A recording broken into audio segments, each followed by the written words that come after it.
Bab 620. Lukman meletakkan buku yang ada di tangannya, lalu menatap Hatta sambil berkata, "Nak, ayah memang nggak terlalu mengenal Wira, tapi ayah tahu beberapa hal tentang dirinya.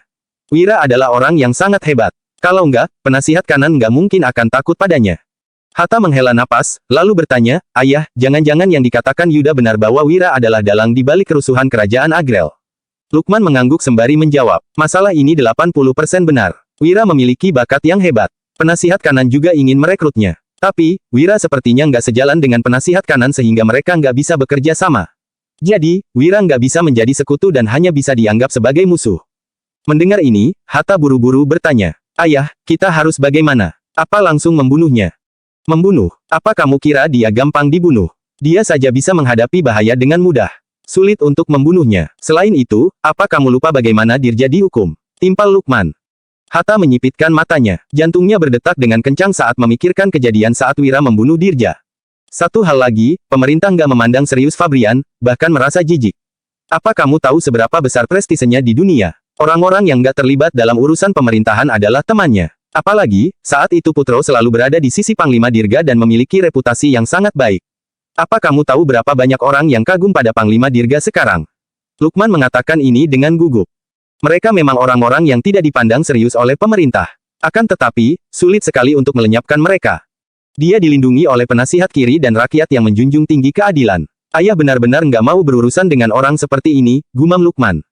"Ayah, kenapa ayah memintaku mengatakan ini pada keluarga Omair? Bukankah ini akan menyinggung Wira?" tanya Hatta.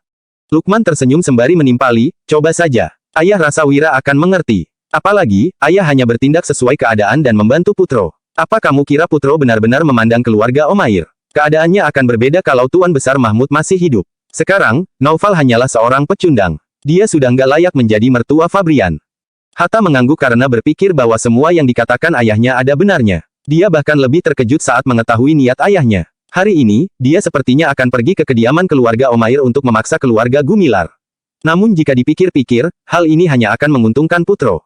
"Lalu, bagaimana dengan keluarga Linardi?" tanya Hatta. Lukman tersenyum sejenak, lalu menjawab, "Keluarga Linardi, ayah nggak tahu siapa yang memiliki ide ini. Mereka benar-benar menjodohkan putri mereka yang sudah menikah denganmu. Hal ini sangat konyol. Kalaupun belum menikah, putri mereka juga nggak layak untuk menjadi menantu keluarga Marino."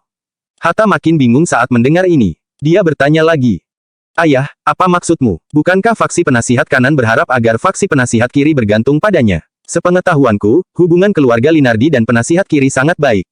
Setelah ucapan Hatta selesai, Lukman menggeleng seraya berucap, "Keluarga Linardi adalah keluarga terpelajar. Mereka memang terlihat baik dengan penasihat kiri, tapi apa kamu melihat apa yang mereka lakukan pada penasihat kiri?" Bab 621. Si tua bangka dari keluarga Linardi adalah orang yang sangat licik. Kejadian saat itu saja hampir menyebabkan keluarga mereka hancur. Kalau sudah seperti ini, apa sekarang mereka masih berani terlibat dalam perselisihan pemerintahan? Penasihat kanan sudah memberitahuku sejak awal bahwa keluarga Linardi nggak ada gunanya. Jadi, kita nggak perlu memanfaatkan mereka lagi. Hatta akhirnya mengerti setelah mendengar penjelasan ini. Dia bertanya, "Ayah, menurutmu apa kita harus menghadapi Wira? Kalau kita berurusan dengan Wira, penasihat kanan pasti sangat senang." Lukman mengangguk sembari berujar, "Kita masih harus mempertimbangkan masalah ini. Untuk melenyapkan Wira, kita harus menyingkirkannya dengan satu serangan saja. Kita nggak boleh memberinya kesempatan untuk melawan, apalagi hanya menggertak. Satu hal lagi, kita jangan turun tangan langsung. Akan lebih baik kalau kita meminta bantuan orang lain untuk menyingkirkannya." Hatta sontak bingung dan bertanya, "Ayah, kalau begitu kita akan minta bantuan siapa?" Lukman tersenyum tipis sambil menjawab, "Wira adalah warga sipil. Kita tentu harus mengandalkan kekuatan orang yang ada di luar pemerintahan untuk melawannya.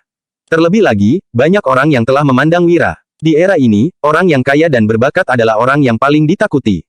Sekarang bisnis Wira makin besar. Menurutmu, apa orang-orang itu akan diam saja?" Kebingungan Hatta akhirnya terjawab lagi. Dia berkata, "Aku mengerti, ayah. Mereka mungkin sangat ingin bertindak, tapi saat ini mereka sedang mengawasi keadaan. Kalau mereka benar-benar bertindak, mereka nggak akan memedulikan Putro." Lukman mengangguk dan berucap, "Beberapa transaksi nggak bisa dilakukan di depan umum. Orang-orang kaya memegang peranan penting dalam perpajakan dan perbendaharaan negara. Mereka seharusnya lebih terbuka. Sudahlah, kabari orang-orang itu dan katakan bahwa keputusan ada di tangan mereka." Setelah mendengar ini, Hatta segera mengangguk dan meninggalkan ruang kerja. Tidak lama kemudian, sepucuk surat dikirim keluar dari kediaman gubernur. Wira tentu saja tidak tahu tentang semua ini. Kini, keluarga Omair tidak dapat bekerja sama dengannya untuk melelang produk kristal. Wira pun mencari keluarga lain. Sementara itu, Wira meminta seseorang menyampaikan kabar ke kampung Silali untuk meminta mereka membuat parfum lagi. Dia tidak hanya akan menjualnya di Provinsi Jawali, tetapi juga akan mulai menjualnya di Kabupaten Uswal dan kota pusat pemerintahan Roino. Dia akan mulai mengembangkan wilayah bisnisnya sendiri. Keesokan paginya, Wira hendak mempelajari cara untuk melelang produk kristal ini. Tidak disangka, tiba-tiba ada seorang pelayan laki-laki yang berdiri di depan pintu. Setelah bertemu dengan Wira, pelayan ini buru-buru berkata, "Tuan Wira, ini ada surat dari tuanku. Setelah membacanya, tolong langsung dibakar." Setelah berbicara, pelayan ini bergegas pergi. Sementara itu, Wira bingung dan segera membaca surat tersebut. Dia sontak tertegun, lalu bergumam. Farel, Wira agak terkejut. Jika ingin bertemu dengan dirinya, kenapa Farel sampai repot-repot meminta pelayannya untuk mengirim surat? Setelah membaca suratnya, Wira tidak tahu harus berbuat apa. Dia berpikir sejenak, lalu menatap Danu sembari berkata, "Ayo, ikut aku pergi ke rumah bordil Vion." Danu terbelalak dan melihat sekeliling. Setelah itu, dia berkata dengan suara rendah, "Kak Wira, Kak Wulan baru saja kembali. Kamu malah mau pergi ke rumah bordil Vion. Bukankah ini nggak baik?" Wira terbatuk-batuk, lalu tertawa sambil marah. "Kamu kira aku pergi ke sana untuk melakukan hal buruk? Farel ingin bertemu denganku di sana. Kali ini, dia begitu waspada. Pasti ada yang nggak beres." Bab 622. Danu baru mengerti setelah mendengar penjelasan Wira. Saat ini, di ruangan privat yang gelap dalam rumah bordil Vion, Farel dan gadis berpakaian ungu sedang duduk sambil minum teh. "Biarpun sudah sering ke sini, setiap kali datang aku selalu merasa tempat ini bagus. Pantas saja para pria senang datang ke sini," ujar Farel sambil menggoyangkan kipas lipatnya dan tersenyum tipis. Dia benar-benar kelihatan seperti tuan muda yang datang untuk bersenang-senang. "Sebagai seorang wanita, kamu benar-benar nggak tahu malu dengan datang ke tempat seperti ini," balas gadis berpakaian ungu dengan kesal. Farel sontak tersenyum dan berkata, "Bukannya kamu juga di sini sekarang? Kamu harus belajar cara wanita di sini menyenangkan pria. Itu bisa dibilang sebuah seni." Biasanya, gadis berpakaian ungu itu pasti akan marah. Namun, sekarang dia hanya tersenyum dan berkata, "Justru kamu yang harus belajar. Dengan begitu, mungkin kamu benaran bisa menaklukkan Wira. Kamu tahu sendiri kalau Wira ini pria setia, kan? Dewina si penyanyi nomor 1 di Provinsi Jawali yang cantik saja nggak bisa menaklukkan dia," ujar Farel dengan kesal. Gadis berpakaian ungu menggeleng dan berkata, "Belum tentu. Kalau Wira benar-benar setia, dia nggak mungkin berselingkuh dengan putri dari keluarga Wibowo itu, kan?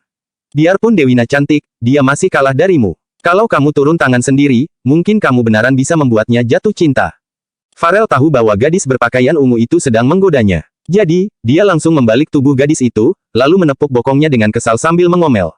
"Gadis busuk, berani sekali kamu menggodaku. Aku akan menghukummu sekarang juga." Gadis berpakaian ungu membalas tanpa ragu. "Boleh, tapi, kamu juga harus punya kemampuan untuk melakukannya." Farel makin kesal mendengarnya, dia memelototi gadis berpakaian ungu itu dan berkata dengan jengkel. "Sudahlah, Wira akan segera tiba. Kalau dilihat olehnya, dia bakal berpikir ada sesuatu yang nggak beres di antara kita berdua." Usai berkata begitu, Farel duduk dan menunggu dengan tenang. Tidak lama kemudian, seseorang menyampaikan pesan bahwa Wira telah tiba. Wira datang ke rumah bordil Vion bersama Danu. Seseorang menyambut mereka secara pribadi, lalu membawa keduanya ke ruang privat di lantai 2. Begitu masuk, Wira menangkupkan tinjunya dan berkata sambil tersenyum. "Tempat pertemuan yang kamu pilih ini sangat bagus. Aku belum pernah ke rumah bordil Vion sebelumnya. Sepertinya tempat ini punya posisi spesial di hatimu." Farel geram sekali mendengarnya. Wira jelas-jelas tahu bahwa dirinya seorang wanita, makanya dia menggodanya seperti itu. Namun, Farel tidak peduli. Jika Wira berani mengolok-oloknya, itu artinya hubungan mereka sudah selangkah lebih dekat. Meski belum bisa disebut sahabat, mereka bisa dianggap sebagai teman yang akur. "Wira, silakan duduk. Kali ini, aku nggak mencarimu cuma untuk berbincang ria. Ada masalah serius yang ingin kubicarakan denganmu," ujar Farel. Dia meminta Wira duduk, lalu menuangkan secangkir teh untuknya seraya berkata, "Wira, apa kamu tahu kalau kamu akan segera ketiban bencana besar?" Wira tahu bahwa Farel mencarinya karena ada urusan penting. Akan tetapi, dia tidak tahu menahu soal bencana yang dibicarakan Farel. Jadi, dia berkata, "Oh, boleh ku minta nasihatmu?" "Bukan nasihat sih, aku cuma mendapat beberapa informasi," sahut Farel. Kemudian, dia tersenyum tipis dan melanjutkan, "Wira, semua orang tahu kalau kamu itu lihai berbisnis. Selain itu, kamu juga sangat pintar. Biarpun istana nggak mengakuimu, orang yang berotak tetap mengetahui kemampuanmu. Seenggaknya, orang-orang penasihat kiri dan penasihat kanan tahu hal itu." Wira mengangguk mengerti. Yuda adalah orang penasihat kiri, meskipun dia tidak menyatakannya secara terang-terangan, pada dasarnya semua orang sudah tahu. Bab 623. Yuda mengetahui kemampuan Wira dengan sangat baik. Jadi, tentu saja orang-orang penasihat kiri yang lain juga tahu. Selain itu, strategi membangun dan mempertahankan negara yang diusulkan Wira juga sudah mereka ketahui. Dari situ saja, mereka sudah memahami talenta Wira. Sementara itu, penasihat kanan dan para anteknya yang mampu memegang kekuasaan selama bertahun-tahun juga tidak bisa diremehkan. Terlebih lagi, saking waspadanya mereka sampai menghasut raja demi menundukkan Wira. Hal itu membuktikan bahwa mereka tahu tentang kemampuan Wira, tetapi hanya berpura-pura bodoh. Saat ini, satu-satunya orang yang tidak mengetahui bakat dan pengetahuan Wira yang sebenarnya hanyalah raja egois itu. Ujianmu berlebihan, ujar Wira sambil tersenyum. Farel berujar lagi, kamu seharusnya tahu situasimu sendiri saat ini. Awalnya, nggak ada yang berani mengusikmu berkat perlindungan orang-orang penasihat kiri. Tapi, dekret raja menjerumuskan kamu ke situasi sulit. Orang-orang penasihat kiri sekalipun kesulitan melindungimu. Belum lagi, orang-orang penasihat kanan sangat ingin menyingkirkanmu. Ini adalah masa-masa genting. Penasihat kanan itu orang yang sangat licik, dia nggak pernah turun tangan sendiri. Selalu ada orang-orang yang bisa dikerahkannya untuk membuat masalah denganmu. Kemungkinan, dia bermaksud memanfaatkan dekret raja untuk mendorong musuh-musuhmu menyingkirkanmu. Tak disangka, kamu menerima keputusan istana dengan lapang dada, sambung Farel. Sekarang, pengaruhmu makin kuat dan bisnismu makin melebar. Hal ini membuat beberapa orang ketakutan, jadi, bencana ini pun datang. Farel mengeluarkan sepucuk surat dan menyerahkannya seraya berkata, Wira, silakan baca sendiri. Wira mengambil surat itu, lalu menyipitkan matanya setelah membaca. Haha, rupanya begitu, gumam Wira. Surat itu tidak berisi banyak informasi, tetapi dari sana Wira tahu bahwa para musuhnya berencana menggunakan metode bisnis untuk menyingkirkannya. Farel berujar. Saat ini, baik pemerintah maupun oposisi di kerajaan Nuala berada dalam situasi kacau. Di sisi pemerintah misalnya, ada penasihat kiri dan kanan yang terus berseteru dan berusaha menggulingkan satu sama lain. Tapi, siapa sebenarnya yang tulus hati bekerja demi kerajaan Nuala? Kita tahu sendiri jawabannya. Di oposisi, situasinya bahkan lebih kacau lagi. Rakyat hidup melarat, tapi para orang kaya makin kaya dan ambisius. Meski Farel tidak mengatakannya, sebenarnya Wira juga mengetahuinya. Dia tidak tahu bagaimana dengan dinasti ini, tetapi di era dunia asalnya, jika mayoritas uang di negara berada dalam kendali eksklusif beberapa keluarga atau beberapa orang, itu akan mendatangkan bencana. Seperti halnya para konglomerat di dunia aslinya, mereka bahkan dapat memengaruhi bagaimana seluruh negara beroperasi. Hal ini cepat atau lambat akan menjadi masalah. Sebaliknya, jika mayoritas uang atau sarana untuk menghasilkan uang berada dalam kendali negara ini, bencana dapat dihindari. Namun, saat ini kerajaan masih belum bisa mengendalikan para pengusaha besar seperti pedagang garam, pedagang sutra, pedagang teh, dan yang lainnya. Situasi ini sangat kompleks. Aku mengerti maksudmu, tapi apa kamu juga termasuk salah satunya, Farel? Tanya Wira sambil tersenyum tipis dan menatap Farel. Ambisi Farel diketahui semua orang, Wira kini juga ingin mengulik jawaban dari wanita itu. Mendengar pertanyaan Wira, Farel langsung memicingkan mata dan melipat kipasnya. Dia berujar. Wira, siapa orang di dunia ini yang nggak punya ambisi? Kalau kamu nggak punya ambisi, gimana kamu bisa menghasilkan banyak uang? Bab 624. Wira tidak menyangka bahwa Farel akan balik menanyai dirinya. Sejujurnya, ambisi Wira tidak sebesar orang-orang lain. Dia hanya ingin hidup dengan tenang. Soal uang, Wira memang merasa makin banyak uang akan makin baik. Lagi pula, tidak ada orang yang bisa hidup di dunia tanpa uang. Namun, jika dibandingkan dengan keluarga Barus, ambisinya masih kalah jauh. Keluarga Barus adalah keluarga terhormat yang memiliki banyak uang. Mereka juga pedagang besi terbesar di kerajaan. Keluarga Barus pada dasarnya menguasai kedua barang yang paling dibutuhkan saat perang pecah, yakni uang dan senjata. Dengan kekuatan sebesar itu, tidak heran jika mereka menjadi ambisius. Aku cuma tanya sambil lalu. Lanjutkan ucapanmu, ujar Wira sambil tersenyum. Farel melanjutkan, di luar istana, pedagang garam dan pedagang sutra dikendalikan oleh keluarga terhormat.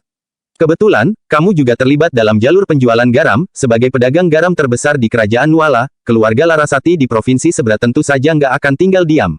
Jadi, mereka akan menjadi pihak pertama yang melawanmu. Selain itu, semua toko uang di kerajaan dikendalikan bersama oleh para keluarga besar. Biarpun keluarga Barus juga salah satunya, aku nggak bisa membantu dalam masalah ini, tambah Farel dengan penuh sesal. Wira tahu bahwa para keluarga besar memiliki hubungan yang erat, setidaknya begitulah yang terlihat dari luar. Berhubung Wira bukan bagian dari keluarga Barus, mereka tidak mungkin ikut campur meski ada orang yang berniat mencelakainya. Ini merupakan salah satu cara Farel untuk merekrutnya ke dalam keluarga Barus. Hanya saja, wanita itu tidak langsung mengungkapkannya. Jika Wira bergabung dengan keluarga Barus sekarang, keluarga Barus pasti bisa menyelesaikan masalah ini. Namun, Wira tetap tidak mau berhubungan terlalu dekat dengan Farel. Jadi, dia hanya mengangguk dan berkata, terima kasih atas informasimu. Tenanglah, aku akan berhati-hati. Jika keluarga Larasati ingin melawannya, Wira tentu tidak akan diam saja. Hanya saja, dia tidak bisa membayangkan bagaimana mereka akan melakukannya. Melalui penjualan garam kah? Wira sudah menguasai teknologi pembuatan garam halus. Teknologi para keluarga besar sekalipun belum secanggih dirinya. Jika mereka ingin menjatuhkannya, paling-paling mereka hanya bisa menyetop penjualan garam Wira. Sejujurnya, Wira benar-benar dalam dilema. Dia belum ingin melawan para keluarga besar itu sekarang, dia hanya ingin menghasilkan banyak uang dengan tenang. Karena kamu sudah bilang begitu, aku bisa tenang. Kalau kamu butuh bantuan, katakan saja padaku. Biarpun aku nggak bisa membantu terang-terangan, aku bisa memberitahu beberapa informasi yang kamu butuhkan, ujar Farel sambil tersenyum. Wira menyampaikan terima kasihnya pada Farel. Dalam pandangannya, wanita ini benar-benar terlalu ambisius. Bahkan hal semacam ini juga dia sampaikan padanya. Lantaran keluarga baru sangat berkuasa, Wira tidak ingin terlalu dekat dengan mereka. Dia takut terlibat terlalu jauh dan tidak bisa melepaskan diri lagi. Meskipun Wira cukup kaya sekarang, dia masih kalah jauh jika dibandingkan dengan para keluarga terhormat. Ada kesenjangan besar di antara mereka, baik itu dari segi uang ataupun kekuasaan. Wira juga tidak mungkin mendadak mengembangkan pengaruhnya secara gila-gilaan. Jika demikian, takutnya dia akan disingkirkan istana terlebih dahulu sebelum orang-orang ini sempat menyentuhnya. Kayaknya aku harus lebih berhati-hati, gumam Wira dalam hatinya. Kemudian, dia menangkupkan tinjunya pada Farel dan berkata, "Terima kasih atas kebaikanmu hari ini. Aku pasti akan mengingatnya." Farel tersenyum dan membalas salam Wira. Setelah meninggalkan rumah Bordilfion, Wira mulai memikirkan strategi. Jika dipikir-pikir, dia tetap harus menjalankan bisnisnya. Dia tidak mungkin mundur hanya karena takut pada musuh. Jika demikian, Wira akan makin dipandang rendah, lalu orang-orang akan makin nekat mengincarnya. "Danu, apa ada yang bersedia mengambil alih pelelangan?" tanya Wira. Dia telah meminta Danu untuk mencari tahu. Bagaimanapun, waktu pelelangan produk kristal sudah dekat. Danu menggeleng seraya menjawab. "Nggak ada." Tadinya, banyak yang tertarik, tapi tiba-tiba semuanya sunyi senyap dalam 2 hari terakhir. Mereka cuma bilang ingin mempertimbangkannya lagi. Bab 625. Mendengar ini, Wira pun tahu bahwa keluarga Larasati telah mulai bertindak. "Kuharap mereka melawanku dengan metode bisnis yang jujur. Kalau mereka pakai cara kotor, aku nggak akan segan-segan pada mereka," gumam Wira. Dia juga punya batas kesabarannya sendiri. Jika orang-orang itu melawannya dengan metode bisnis, itu tidak masalah. Lagi pula, mereka semua adalah pebisnis. Wira hanya tidak suka jika orang-orang menggunakan cara yang tidak bermoral. Setidaknya, dia masih bisa menerima tindakan keluarga Larasati saat ini yang bermaksud menghentikan pelelangan. Langkah ekstrim ini tentu saja memengaruhi bisnis Wira, tetapi tidak banyak. "Kompetisi puisi Nasaka akan diadakan 2 hari lagi, kita jual saat itu saja," ujar Wira. Wira berencana menggunakan metode yang sama seperti saat menjual pedang Treksa. Akan ada banyak orang yang datang ke kompetisi puisi Nasaka. Dia yakin orang-orang di sana pasti tertarik membeli produknya. Wira pun menunggu dimulainya kompetisi puisi Nasaka dengan tenang. 2 hari kemudian, kompetisi puisi Nasaka akhirnya dimulai. Berbeda dengan kompetisi puisi naga tempo hari, kompetisi ini diselenggarakan dengan inisiatif penduduk Provinsi Jawali yang ahli dalam bidang puisi. Meski begitu, acara itu tetap menarik perhatian besar. Terdapat sebuah gunung terkenal bernama Gunung Nasaka di pinggiran Provinsi Jawali. Tempat ini selalu menjadi tempat berkumpul favorit orang-orang terpelajar di sekitar. Hari ini, banyak orang melajukan kereta mereka menuju Gunung Nasaka. Wira telah meminta Danu dan yang lainnya mempersiapkan barang-barang untuk dibawa ke Gunung Nasaka. Di dalam kereta, Wulan dan Wira duduk bersama. "Suamiku, puisi, mengenang Dirga, yang kamu tulis di kompetisi puisi naga mendapat apresiasi besar orang-orang. Kali ini, kamu mau tulis puisi apa lagi?"